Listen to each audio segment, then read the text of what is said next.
to the live show, for just being you, for giving me some criticism on Twitter, and all the above. So I do appreciate you. And I'm going to say, without further ado, tonight's going to be a special night. It's a special night for many, many reasons. Usually the usual format is we have three guests, one at 5 minutes past the hour, 30 minutes past the hour, and 45 minutes past the hour.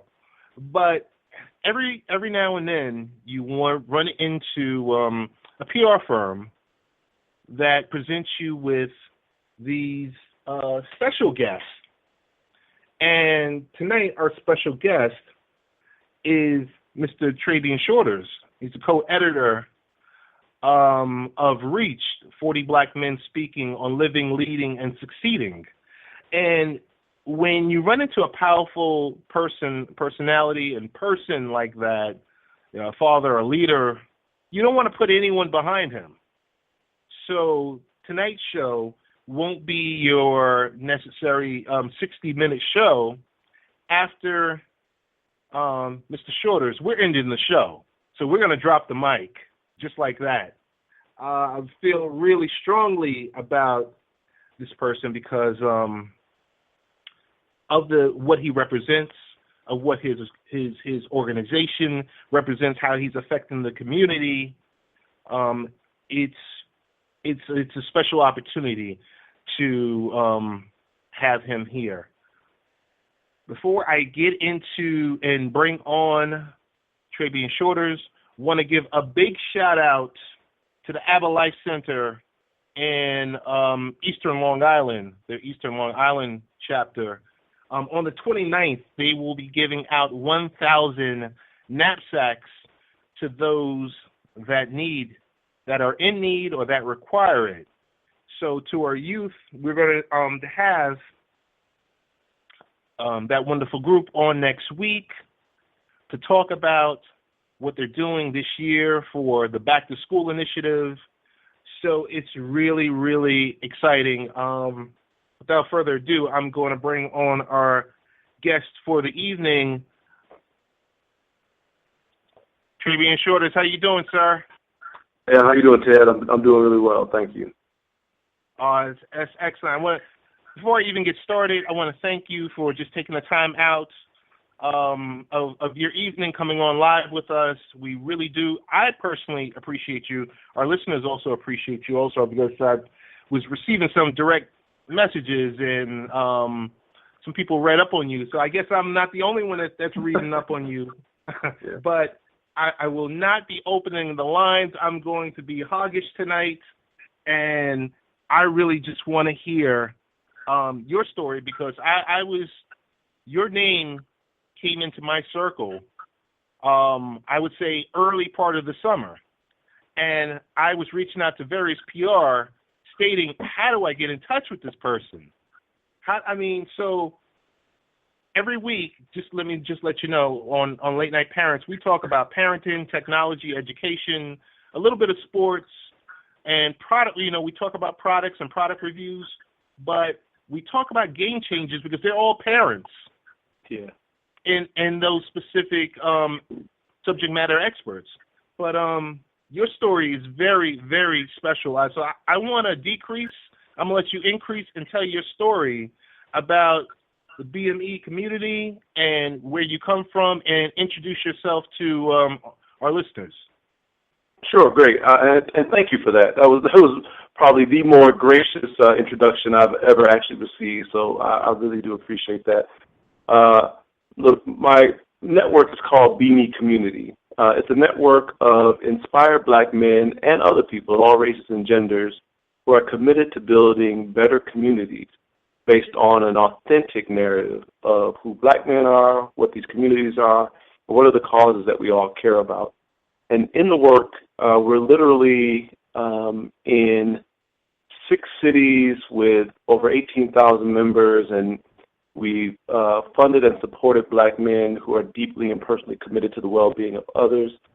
And one of the things we did to help people not just get to know us, but get to know the narrative, the story that we think is unfolding in America, and how we can all play an important role in that story, is we created this book called Reach, 40 Black Men Speak on Living, Leading, and Succeeding. It was co-edited by myself and Ben Jealous, and let's be honest here, Ben Jealous was the one who came up with the idea, the former head of the NAACP.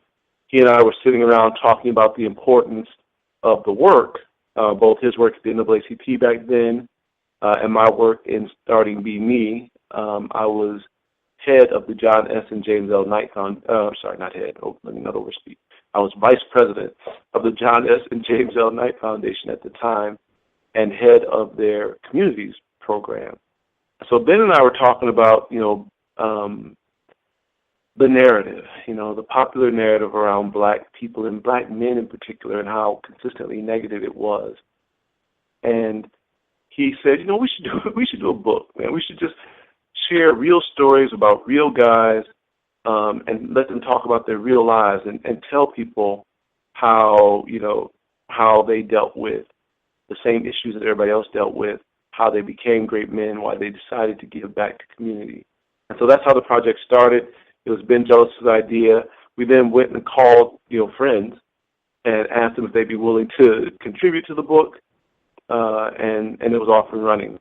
And so one of the things I love about Reach, and I'll pause here in a second, but one of the things I love about Reach is it's 40 stories in just 280 pages. So you'll get someone's whole life story, the whole biography in about 6 or 7 pages, right?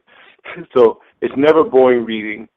And you can learn things about people like John Legend or Talib Kweli or Al Sharpton or Ben or Isaiah Thomas if you're into sports. But you can learn about all these men telling stories about their real experiences. If lots of people know John Legend, but I don't think many people know how the death of his grandmother affected his entire family, and it affected him, and how it affected the arc of how he grew up and why he's so committed to the causes that he is now. There's a connection there. And we believe very strongly that if you want to be a great person, you have to know great people, right? You have to see great people. You have to understand that everybody struggles, everybody falls. But then there are those who get up, and then there are those who lift other people up. And these are 40 stories of Black men who've done that in every walk of life.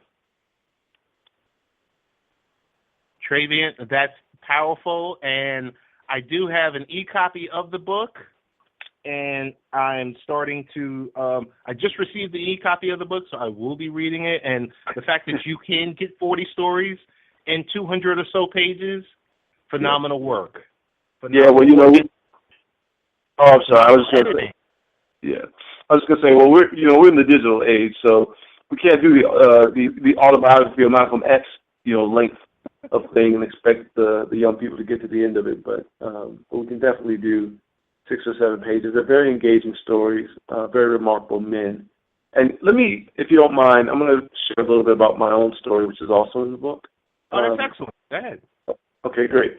So I was, born 48 years ago in Pontiac, Michigan, to the daughter of some good old-fashioned Christian folk. And my mom was young when she had me. She raised me mostly by herself. She was married for a while, but it was mostly by herself, and with, of course, the help of my grandparents. And I had the misfortune and also the great providence to be a teenager at the time that the war on drugs was kicked off in the U.S. And the interesting thing about that, of course, was crack cocaine became this boogeyman and this terrorist in the Black community across the country, just really tearing down a lot of the inner city neighborhoods. But there was this concurrent media blitz that just constantly told stories of Black boys in particular as dangerous and criminal and violent and destructive. And this sort of unrelenting portrayal went on for so long that people would commit crimes, like Charles Stewart, for instance, in Boston, killed his wife. They would just say, oh, it was a Black guy.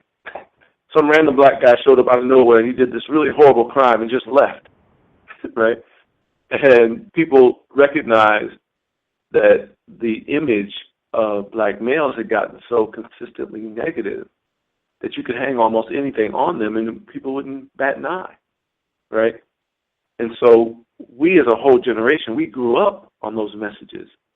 And what we recognize is now, in 2015, we're in a period of time where all those negative stereotypes and ridiculous portrayals of people have a chance to be revised and to be changed and to be done away with. We think it's not an accident that the millennial generation was the first generation to elect a black man president twice, and the first generation to legalize, see gay marriage legalized.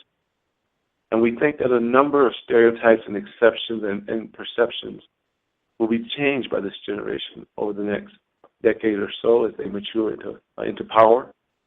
And BMe, our network of inspired black men and their friends, we're all about tipping the balance on this opportunity, this historic moment that we're in, where we can revise the story about America in a way where it is inclusive of all people, where it values black men as assets, and where we really can work together to hand our children the kind of world that we want them to live in. Travian, I want to throw a few things at you. I'm not sure how much time you have, so I want to be cognizant of it.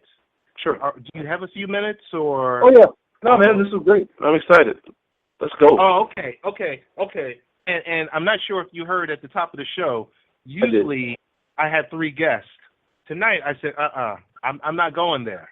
Because after the feeling that I got, after reading your story and doing some research and working with the PR folks, I said, I don't want to put anyone behind you because to them, they won't be able to hold the candles to you. So I left it open just like this. But I want to throw a few things against the wall at you, and I'm going to tell you this much. You were 48, I'm 45. I remember 1985 when the crack cocaine epidemic hit. There you go. In New York, and I was living in Queens at the time, Queens, New York, and it hit really hard because it was like zombies out there in the streets, people that you knew during the daytime. But at nighttime, they transformed into something that you were just like, oh, my goodness, and to the point where they were ready to shake you down. Yes, sir. Yes. Yeah, I distinctly remember the same thing you're talking about. Like, I remember when the neighborhood got to the point, the thing about a crackhead that, people hopefully have forgotten, but you can get a crackhead to do anything for, the purpose of the drug. And that's terrifying. That's somebody who's that, lost, that they become that kind of radical agent. You're right, that really does hurt communities. It destroys communities and, the stigma or the stigmatism that's around them. But I'm going to throw a few things at you because I, like yourself, as if you didn't see my AVI on Twitter, and a black American, and I'm a male, and I'm a head of household, so I've been married for 17 years. I have a 13-year-old daughter. I have a 16-year-old niece that we are the guardians for, and an 8-year-old son. Yep. And, many, many moons ago, yes, we all love Michael Jordan. He's the greatest of all time. But my idol was my dad. Yeah, and man.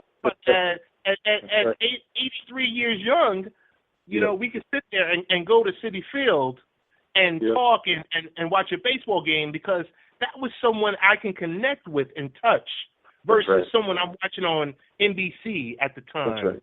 That's right. And that's part of the problem, or that's part of that gap that we experienced some time ago.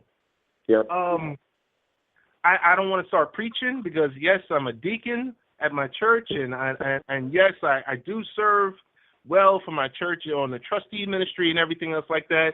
So I'm just going to get where we are. But, black... Well, hey, brother, look, if I hear a cadence break out, I'll just start tapping the organ. It'll be good. I'm all right. Let's have a good time. Yeah. Well, we're going to have church tonight, I tell you. But black Americans are increasingly uneasy about race relations in the United States. Yes, sir. ranking that as the number one problem along with unemployment, according to the new Gallup poll. Much of this concern, which began growing last year, it was really like 2 years ago with Trayvon Martin, That's right. is driven by highly publicized police shootings of unarmed black men. Yes. I'm going to leave that because these are your words, and I want you to take it there and just elaborate a little bit on that. Sure. And, earlier this week, on August 17th, NBC News ran an op-ed that I did on this very subject because I had to talk to my son about this. Now, you have daughters and a son. I have two sons. And when, these are young black boys, they're not men yet, but these young brothers are trying to make sense of a world where you could be gunned down for walking to the corner store in your dad's neighborhood, or for sitting in a car, or for minding your own business by the authorities, right? And it seems to happen with impunity. And so I was talking to my son, who's 22, my youngest son, who's 22, about this, and I just wrote in this NBC piece. If your listeners care, it's at bit.ly/join BMe, join BMe. But to your point, what I told my son and what I believe we have to tell our kids about this is this type of violence is left over from an era where people were raised to be afraid of black people and to have disdain for black people. And I can defend the comments because I'm not trying. I know that kind of thing paints a broad brush. But again, if you remember the way the media was covering us for 20 years, then I'm not making this up, right? But I think it's left over. It's left over. It's a mistake. It is a practice of a bygone era. I mean, literally an era that has outlived its time, an era that is sincerely as obsolete as the Southern strategy or the Confederate flag in terms of its place in modern life. And so you have some folks who are still acting out of this old narrative, and they're acting violently, and they're acting with disregard for human life more often than not. But I really do believe that his generation will put an end to this stuff, because we're all tired of the racial narrative. We're all tired of the racial strife. We're all tired of having to explain a world to our children that is inexplicable. Having to justify behaviors in the world that are unjustifiable. So the fact that we're all fatigued and basically done with that old narrative hasn't given us a new narrative to embrace, right? And so BMe, the work that we do, is all about building more caring and prosperous communities inspired by black men with an authentic narrative about them, their cities, and the causes that we all care about, no matter what our race and gender is. But basically, and I started preaching, so I'll close with this. Basically, the idea here and what I leave my kids with is this is going to change, but it's going to change because your generation has even less tolerance for it than mine did. One of the untold stories about Trayvon or Mike Brown or countless young people who can be named. The untold story is the reason we're all talking about them is because teenagers on Twitter refuse to stop talking about them, and Facebook. Right. When these things went down, the social media world kept it abuzz for so long that popular media had to pick it up. And so really our children are already leading us in a greater awareness, a greater discomfort, and the need to put an end to this type of discrimination. So true, because I tell you this much. By trade, I've been in information technology for about 18 years. But I tell you, my daughter is the way she connects with Twitter the way she's on Facebook, I'm like, oh my goodness, this is it's a problem for me because I'm just like, what are you what aren't you being exposed to? Yeah. I want to get off a topic for a second and ask you a question. Why are so many people? What gets Black Twitter so enraged when someone says, whether or not they're a public figure, and they say all lives matter? You know what? I can't answer for all of Black Twitter, but I can tell you all lives do matter, and Black lives matter, right? And so, so here's the way I think about it. I think about the fact that if I say I love my mother, that doesn't mean that I don't love other people or that you don't love your mother. Pointing out that Black lives matter doesn't mean that all lives don't matter, but can you say to yourself, Black lives matter, and just stand with that, right? I should be able to say I love my mother without being criticized, and I should be able to say that Black lives matter without being criticized. It's not a contradiction. So I guess the narrative is to show where Black men are positive. So I'm going to read off a couple of things to you, and just to get your response. Because the importance here tonight, and for everything with your organization and how we connect with your organization and how you connect with NBC, with your op-ed, and as we move forward, is to end that stereotype and that schism about Black men not being, head of household and everything else like that. So I'm going to say, according to the U.S. Census, the rate of business creation by Black males have been growing at nearly twice the national average for more than a decade. By that measure, Black men are amongst the most enterprising men in America. If you listen to mainstream media, we're just consumers. We just like, the latest Air Jordans and the newest 4K TV and a Lexus truck, and that's it. We're good. You're right. Well, and that's the power of media, right? Because, I speak around the country on these matters, and what I love to do when I'm in front of an audience, and if, your listeners at home should do this right now, right? If you've heard those ideas that all we are is consumers and all that kind of stuff, I'll just ask you point blank, do you personally know a Black man who started a business? And the answer is always, well, yeah, I do. If I know Black men at all, I know guys who started businesses. I know 2, 3, 4, 5 of them. I know Black men who serve in the military. I know Black men who help other people just because they can. So the interesting thing, what I'm trying to point out is, we all listen to these messages so much from the media that we start to repeat them as if they're fact.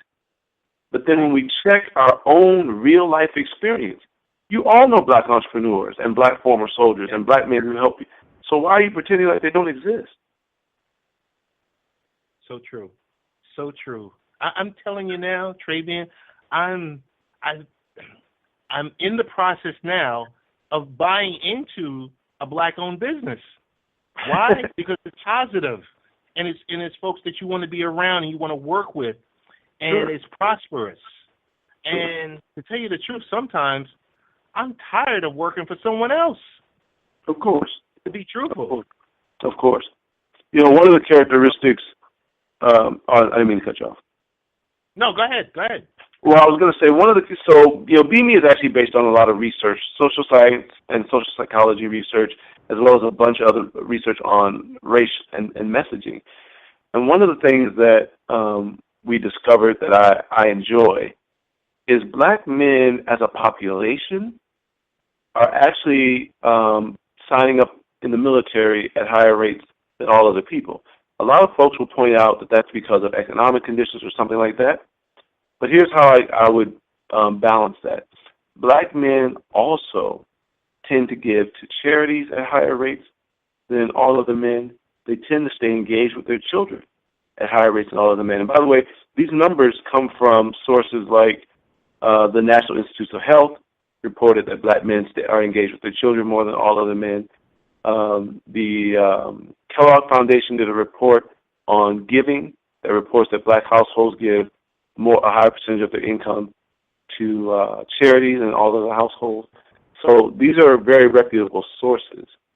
But what I'm trying to underline in pointing this out is that black men actually have a propensity for community building and for serving and protecting. It's something in our personality that often evokes us to take ownership of ours, right? And so what's interesting to me is literally in America, the black male is the male that is most likely to have served the country in uniform, and is most likely to be engaged with their children.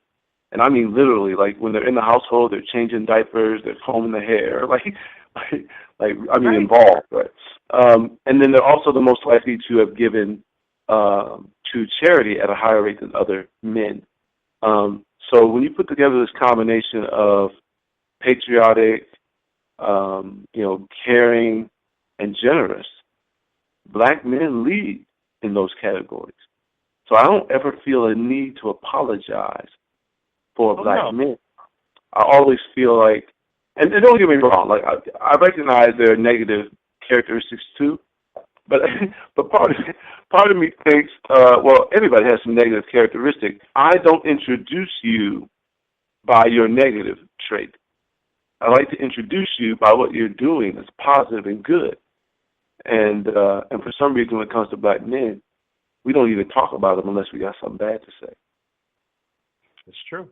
That's true. You hit it on the head. I want to go back into what you were saying before, because the U.S. National Center for Health Statistics, black men who live with their children are most likely to bathe, dress, diaper, and interact with them daily. Also, black men who do not live with their children are most likely to still maintain contact even after remarrying.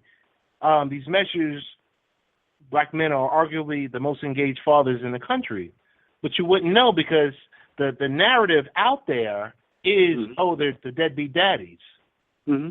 And it's a problem when this is just spewed out, because if something is repeated 100, 200, 1,000 times, you're going to think it's the truth. Of course. You're like, you literally have no choice. That's the way our minds work. So let me, but also point out, I think a lot of the reason why we hang on to those negative narratives is that they're not entirely false. There's real pain in the black community around absence of men being men. And by that, what I mean by that is putting themselves between harm and their families, between suffering or struggle and their children or the women in their lives, right? So that's a real pain. That's a loss that I know a lot of women, a lot of children are feeling. So we're not trying to pretend like that's not real. We just want to stop pretending like black men who get up and do more than their fair share, stay married for 17 years, commit to building businesses and growing communities and informing people. We want to acknowledge them as well. And the interesting thing, of course, is in the real world, sometimes the same man, or I should say both men, are in the same body. Sometimes you have people in the real world who have their aspirations and hopes, and they have their conflicts and struggle in the same life. And we want to speak life to their aspirations and their commitments to others, rather than defining people by their lowest moment or their greatest failure. Travian, 20 years ago, in October, it's going to be 20 years ago. So at that time, I was 25. And I don't know, lately, I just had a birthday, and lately I've just been reflecting over, the last 20 or so or 30 or so years, and I'm like, man, is this, part of getting old, or is this part of just getting wiser? But back in 1995, I attended the Million Man March. Me too. And there you go. And it was something because back then, I let my colleagues know that, hey, I'm not going to be in on such and such day. And, you know, immediately they said, oh, you're not going to be in because you're going to D.C. And I'm like, regardless, I'm not going to be in. But, yes, I am going to D.C. because, you know, that's just the way I am. I'm like, I'm not going to hold my tongue. And I just think back to that, and I'm sitting here thinking, oh, man, it was in a couple of months, it's going to be 20 years. Yes, it's going to be 20 years. And I think back to when the media, this is before Twitter and social media, and even, for the most part, Microsoft Windows was even extremely popular because, you know, that was around that time. And even the media back then was discrediting whether or not, oh, there's not 1 million people out here. It's maybe 100,000. I remember that. You're just like, oh, my goodness, come on. So, you know, you just reminded me, in the book, Reach, I actually talk about that because, you know, I was at the march. I was at the march, and I went back and looked at, I think it was Harvard or one of the major schools did an official count using satellite imagery and stuff. And they counted 847,000 people. But what I like to remind folks is the march was all day long. So any particular snapshot is only a fraction of the people who actually participated. Right. And if they caught 847,000 in one of those snapshots, it might have been 2 million guys there, you know. Of course. Of course. So yeah, I definitely remember that. But, you know, honestly, I'm not, maybe I take this from my grandfather, but I'm not really interested in all that has gone wrong in the world because there's always going to be some hole to fill somewhere. But I'm always thinking about how do we build, and what are we going to build on, right? And you can't build on any of these deficits. You can't build on a hole. You can't build on the negative. All you can do is build on your assets. So I always think about black men, our assets, and let's build the future that we're supposed to have with these assets that we already possess. Hey, I want to real briefly talk about the topic, the social media tool that everyone loves. I mean, no, and I'm not talking about a billion and a half people that are on Facebook. I'm talking about Twitter, the 300 or so thousand users, because it's a very powerful tool. It allows me to meet people that are in contact with folks that are like you, and I get great guests all the time, and I'm really appreciative for everything. It's a true blessing. And I will say this. According to Twitter's 2014 Equal Employment Opportunity Report, the company has 49 African-American employees and an American workforce of 29, just above 2,900. Ironically, black users dominate the medium itself. 20% of black adults use Twitter compared to 21% of white adults, according to the Pew Research Center. What in the world is going on here? Well, I mean, to be honest, so I have a background in tech as well. I started a tech company back in 1999. And to be really honest and really blunt, there's a concept called homophily, right, which is just the idea that we're all attracted to and feel more comfortable around things and people who are like us. And to be really honest, in the tech space, I think there's just a bunch of silos. I think folks don't have diverse networks in a lot of these tech sectors, a lot of these tech companies. I know for a fact that the venture capital that's behind them is very closed. It's not diverse at all. It's a network of white boys. And so I actually think, particularly for these things that blow up like Twitter or Facebook or any of these other mega tech companies, I actually think they don't have a lot of channels, man. They don't have a lot of venues to expand channels, I should say, to expand their workforce. Now, I'm not making an excuse for them because that's not the fact that it's not easy doesn't mean you don't do it. Right. So, but I guess what I'm saying is they are both naturally cut off in terms of how homophily works, and lazy when it comes to overcoming that. And I think it's right to point it out. I think it's right to challenge them. And I also think it's right that we should we should continue to use the platform to our ends, even if our ends are to get Twitter itself to be less lazy. Now, ironically, one of my former employees and a friend works for Twitter, Okay. but as fate would have it, he's Indian by birth. He's a great guy, but yeah, he wasn't born black, so what do you do? And just to make it all go full circle, he actually helped me start BMe, you know? Okay. Because we believe, you know, again, BMe believes that we should value all people. So to have my friend Rishi work with me when I was at Knight Foundation to create BMe in the first place, that was not an oxymoron. And now that he's at Twitter, the fact that that business needs to open its doors to a broader cross-section of the people is something that we don't have to shy away from either. You know, friends can talk about this stuff openly. Yes, and I'm hopefully, Travian, that when this report came out in 2014, that there's some type of diversity office now for Twitter. we hope, yeah. But I want to get into BMe. Yep. Like I said, I want to be cognizant of your time, but I want to get into BMe to say, okay, BMe is in 4 of the 5 different cities/states. Yeah. So if we were someone, so if someone said, hey, Ted, I listened to the podcast with you and Travian. I want to start up a chapter in Omaha, Nebraska. Yep. What are my first steps? Just go to BMeCommunity.org. That's BMeCommunity.org and sign up. We have a pledge, a registration pledge on the front page. If you agree with these values, then sign up and just message us. And the values are, number 1, we value all members of the human family. Number 2, we recognize black males as assets.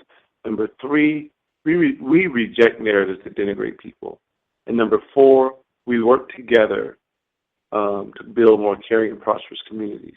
If you're that kind of person, then this is your kind of network. So literally just sign up, and at a minimum, you will start to get our content. You know, these stories not only about about black men who are building community, but stories about how you can too, stories about how you can improve your own financial conditions, stories about how you can improve your health, stories about how you can make your community, your family, and really your country stronger, while also making yourself healthier, wealthier, and more knowledgeable. So we're very big on the positive and building on positives. So any of your listeners out there who are interested in learning about BMe or becoming part of the BMe community, it's BMeCommunity.org. Gotcha. And I just want to clear the air because it's for all races and genders. Yep. Got it. Yeah, and actually, let me explain that a little bit because that might not be clear to people, right? Okay.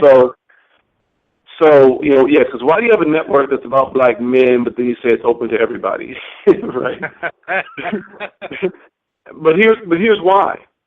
BMe is not about black men. It's not about saving black men. It's not about fixing black men. It's not about the problems of the black community. What BMe is a network of black men who are committed to building this country, our communities, our cities, our neighborhoods. The men are already committed to being builders. And because they work on issues like youth development and education and public safety and economic opportunity, because they work on issues that we all care about, we invite anyone who cares about those same issues to work with us. We're all about building a more caring and prosperous America. And these black men are willing to lead, even if other people don't follow. But we're inviting folks that we can work together just like our values say. Let's work together to build a country that we all want and that we can all believe in. So that's why the doors are wide open. The only real significance or difference with it being inspired by black men is that we make it a point to point out black males as assets, and then we live it out. We do it. You know, we don't just talk about it. We do it. Travian, there's nothing wrong with, focusing on that and opening the different doors and opening the community and your organization to, the various genders and races, because the flip side of that is you could be talking about building a wall and throwing Mexicans and their families out of the country and be running for a president and being a GOP member and having 26%, this mythical 26% of the voters in favor of you. I mean, you're not talking about that. You're talking about built-in. Yes, sir. I'm glad you brought up the dinosaur because Trump, I think, in this case, is another example of an outdated narrative really fighting to the death. The media and other folks have been commenting on how, he says these really stigmatizing and blaming things about Mexicans, right? And he's getting all this attention, and people are agreeing with him. And I'm like, well, no.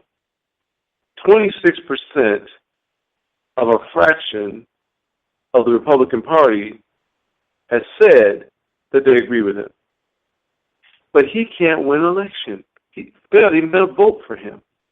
No. What they're saying is he's saying stuff that I wish I could say, and he's saying stuff that, is provocative, and I'm enjoying that we get to blame somebody, right? So they're saying, so he's getting that kind of attention.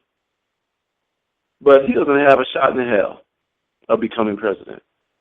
He's entertaining. I got to jump in here and say he's entertaining, and maybe he thinks this is his NBC TV show, or this is just, that forum or that venue or that stage for him to perform. But when it comes down to it, when it comes down to the Electoral College, or when it comes down to seeing who is that qualifying candidate, I highly doubt it's going to be him with his views. Well, because and let's be even more pointed. When it comes down to the American people, they've moved past him. One of the things that, again, doesn't get reported much, but I checked this out at the time that George Zimmerman was, let go free after killing Trayvon Martin. Pew Charitable Trust did a study of people's reactions to it, who was dissatisfied with the verdict. And, of course, the people who topped out this list were black folks, women, and millennials, right? And what was interesting about it to me was the percentage of black folks, millennials, and women who were dissatisfied with the Zimmerman verdict was almost identical to the percentages that voted for Obama. And so the correlation that I drew was that the American people would elect a black man president and do believe that what happened to Trayvon was not right. That's the majority of the people. And even though that's not the story that gets told over and over again, I really sincerely believe that the majority of people are not down with open racism.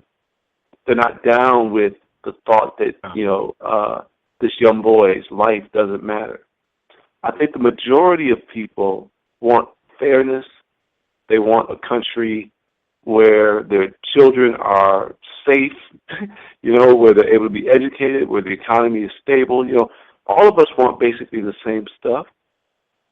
And this color line thing, I think it's a lot weaker now than it was when I was growing up. And I know with all the craziness going on TV, it doesn't feel that way. But when people are asked to vote, when people are asked to put the country on the line, they've already been willing to elect a black man president twice.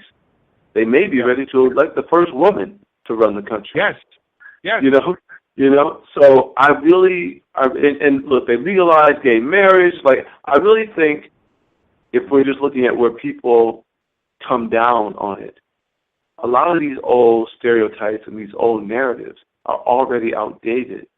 And people like Trump and some of the folks in the media, they're hanging on to them so hard. They're pushing them so much that they're starting to convince us they're starting to convince us that it hasn't evolved. That thing you said before about you just hear the same lie over and over and over again, you start to think it's the truth. Right. In reality, and I'll stop. I'll pause on this. In reality, the public has already shown that they support the idea of human beings being human beings, but they're too passive about it right now. We're at a tipping point, and we can choose to roll back the narrative to the days when people like Trump could actually become president, or we can choose to accept that in a country that will have no racial majority in the next 10 to 15 years, in a country like that, you have to start valuing all people. And I think that's where the American people are, and we should encourage that transition. Travian, I'm going to start to close this out, but I'm going to say this much. It's a different world than my dad and your dad in the 50s and 60s with the drama they had to go through, okay? And with sitting in the back of the bus and not being able to drink at the same water fountain, and being able to earn a living to support your family. It's a different world, okay? The shift itself has happened, but the shift is happening again because when you sit out here and you look across America and it says Black Lives Matter, you see as many white people out there as black people out there, hand in hand, standing up, talking about this is not right. Yeah, and let's be clear. Black folks are going to take the brunt of that because we've always taken the brunt of that. We've always been the front edge of the freedom struggle, right? We've always been the folks who are willing to carry an unfair burden, to be honest. But I think because we've always been that way, we kind of built up the muscles for it, and we lead even when other people are quiet. So I'm really excited that people of all races and all genders are willing to divorce these outdated and tired narratives.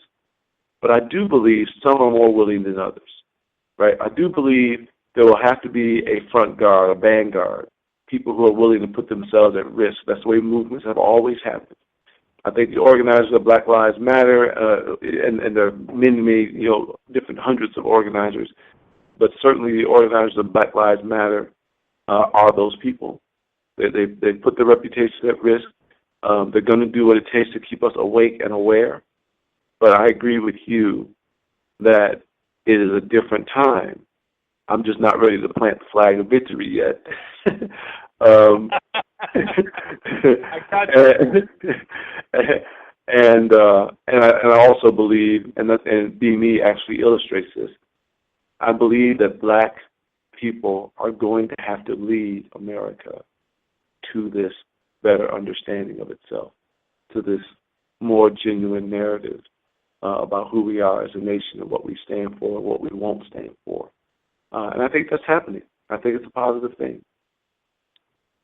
Travian, I'm going to actually have to have you come back because I'm going to want a breakdown of the time that you had a conversation with your son, letting him know, okay, you're a man, and here are the things you have to deal with. And we won't touch upon that now because I want to have you come back and talk about it sometime in the future.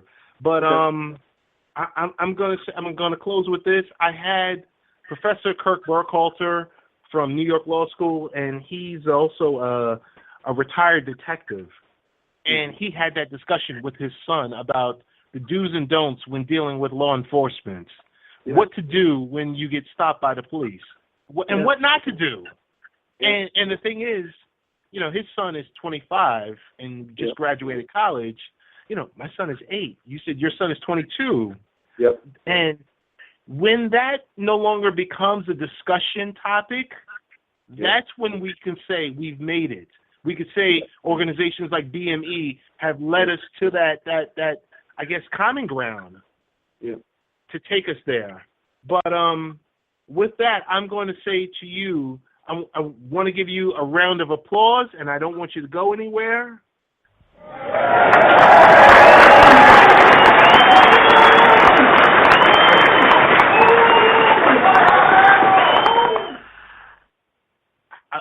want to say any way in the future, because now that we've had a connection, we're going to talk offline and through Twitter and everything else like that.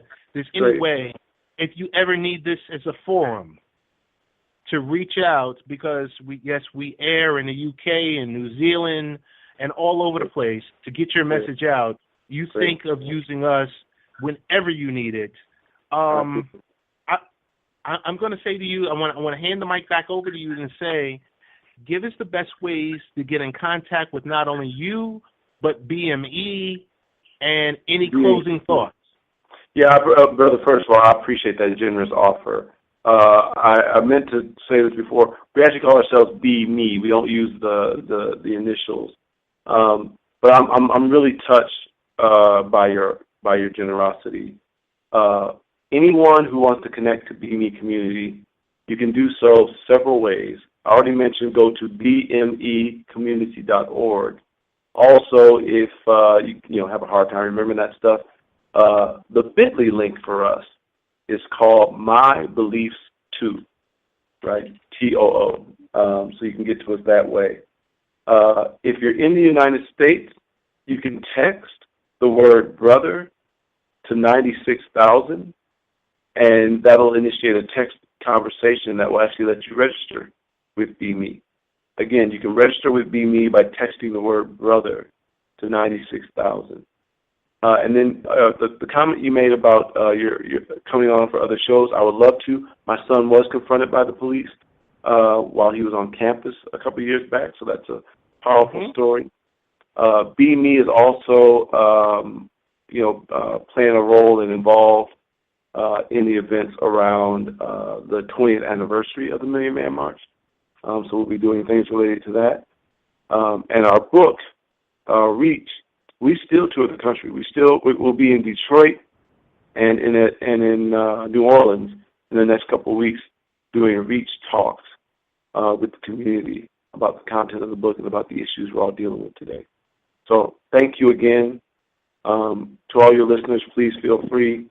I am Join BMe on Twitter, and our organization Twitter handle is BMe Community. So thank you. Travian, thank you so much. Thank you for just taking an hour out of your time, out of your busy schedule, to just put it aside. And like I said, I'm so gracious. And if there's anything we can do or any work we can do in the future, I want you to keep us on speed dial, keep me on speed dial, because these airwaves are open for you, and I'm sure we'll be doing some work in October pre-Million Man March. Thank you, and God bless, all right? All right, brother. Thank you. And have a good night, man. Appreciate it. And that was Travian Shorters. We want to say thank you for Travian coming through with his group, BMe, Reach, the book, all about the organization, just having a candid conversation. This is Late Night Parent Radio. Thank you. We love you. And we're closing out with Change and Speak.